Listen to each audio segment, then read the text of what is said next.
இன்றைக்கி இந்த வீடியோவில் நம்மளோட ஃபோனில் இருக்கிற தேவையில்லாத லார்ஜ் ஃபைல்ஸ், அதாவது வீடியோஸு, டெம்பரரி ஃபைல்ஸ் எல்லாத்தையும் எப்படி க்ளீன் பண்ணுறதுங்கிறத பற்றி தான் பார்க்க போகிறோம். அதாவது நம்ம ஃபோனில் வந்து ஒரு வீடியோ டவுன்லோட் பண்ணி வச்சுருப்போம், இல்லை வாட்ஸ்அப்பில் வர வீடியோஸ் இருக்கும், இல்லை ஹலோ ஆப்பில் வந்து ஏதாச்சும் ஒரு வீடியோ வந்து நம்ம வந்து சேவ் பண்ணி வச்சுருப்போம். அந்த மாதிரி ஃபைல்ஸ்லாம் வந்து நம்மளோட ஸ்டோரேஜை அடைச்சிக்கிட்டு இருக்கும். அதை க்ளீன் பண்ணணுன்னா நம்ம வந்து ஃபைல் மேனேஜருக்குள்ளே போகணும். அதுக்குள்ளே போய் நம்ம செக் பண்ணால் நிறைய ஃபோல்டர்ஸ் இருக்கும். ஒவ்வொன்றா செக் பண்ணி நம்ம டிலீட் பண்ணுவோம். அது வந்து ரொம்ப இரிட்டேட்டிங்காக இருக்கும். அந்த மாதிரிலாம் இல்லாமல் நான் சொல்கிற அப்ளிகேஷன் யூஸ் பண்ணிங்கன்னா உங்களுக்கு தனித்தனியாக வந்து அதை வீடியோஸ் இத்தனை ஜிபி இருக்குது, அப்ளிகேஷன் இத்தனை ஜிபின்னு தனித்தனியாக உங்களுக்கு க்ளீனாக காமிச்சிடும்.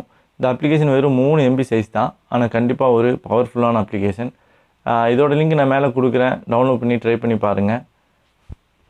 அப்ளிகேஷன் ஓப்பன் பண்ணதும் இந்த மாதிரி தான் இருக்கும் இன்டர்ஃபேஸ். இதில் வந்து உங்களோட ஃபோனில் இருக்கிற எல்லா ஃபைல்ஸும், அதாவது வீடியோஸு, MP4, அப்புறம் வந்து டெம்பரரி ஃபைல்ஸ் எல்லாமே இங்கே வந்து ஷோ ஆரம்பிச்சிடும். நமக்கு இதில் வந்து தேவையானதை தவிர பாக்கி எல்லாத்தையும் வந்து ஈஸியாக ஒரே கிளிக்கில் வந்து டிலீட் பண்ணிக்கிற முடியும். அடுத்தது பார்த்திங்கன்னா, உங்கள் ஃபோனில் வந்து வீடியோ என்ன சைஸில் இருக்குது, அதாவது வீடியோ வந்து என் ஃபோனில் வந்து 51 வீடியோஸ் இருக்குது. ஒரு 3 GB அளவுக்கு, 2.5 GB அளவுக்கு இந்த வீடியோ ஃபைல்ஸ் இருக்குது. அப்ளிகேஷன் வந்து 238 MB சைஸுக்கு இருக்குது.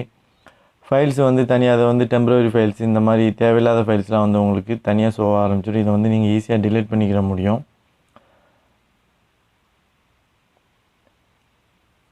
பார்த்திங்கன்னா எக்ஸ்டென்ஷன் அடுத்தது பார்த்திங்கன்னா, நம்ம வந்து ஒவ்வொரு ஃபோல்டரில் என்னென்ன சைஸில் வந்து ஃபைல்ஸ் இருக்குங்கிறது வந்து பார்த்திங்கன்னா ஈஸியாக தெரிஞ்சிடும். இப்போ டவுன்லோட் ஃபோல்டரில் வந்து ஒரே ஒரு வீடியோ தான் இருக்குது, அது வந்து 726 MB. அப்புறம் வீடியோஸில் வந்து ஒரு 498 MBக்கு ஒரே ஒரு ஃபைல் தான் இருக்குது. அப்ளிகேஷனில் வந்து பார்த்திங்கன்னா 10 ஃபைல்ஸ் இருக்குது. அந்த மாதிரி நமக்கு தனித்தனியாக வந்து ஈஸியாக காமிச்சிடும். அப்புறம் எக்ஸ்டென்ஷன் பார்த்திங்கன்னா MP4 மட்டும் அதான் நான் சொன்னாலே நம்ம வீடியோ மட்டும் இவ்வளோ இருக்குது. தனித்தனியாக உங்களுக்கு வந்து ஈஸியாக காமிச்சிடும். என் ஃபோனில் வந்து எல்லாமே ஸ்டோரேஜ் வந்து ஆல்ரெடி க்ளீனாக தான் இருக்குது, அதனால் வந்து உங்களுக்கு தெரியல. உங்கள் ஃபோனில் நீங்கள் வந்து ட்ரை பண்ணி பாருங்கள், தேவையில்லாத ஃபைல்ஸ் எவ்வளோ இருக்குதுன்னு உங்களுக்கு ஈஸியாக கண்டுபிடிச்சி சுலபமாக வந்து டிலீட் பண்ணி உங்கள் ஃபோனோட ஸ்டோரேஜை வந்து க்ளீனாக வச்சுக்கிற முடியும். இவ்வளோ தான் இந்த சின்ன வீடியோ பிடிச்சிருக்குன்னு நம்புகிறேன். வீடியோ பிடிச்சிருந்துச்சுன்னா லைக் பண்ண மறந்துடாதீங்க. வேறு ஒரு நல்ல இன்ஃபர்மேஷனோட அடுத்த வீடியோவில் சந்திப்போம். தேங்க்யூ ஃபார் வாட்சிங் காய்ஸ். பாய்.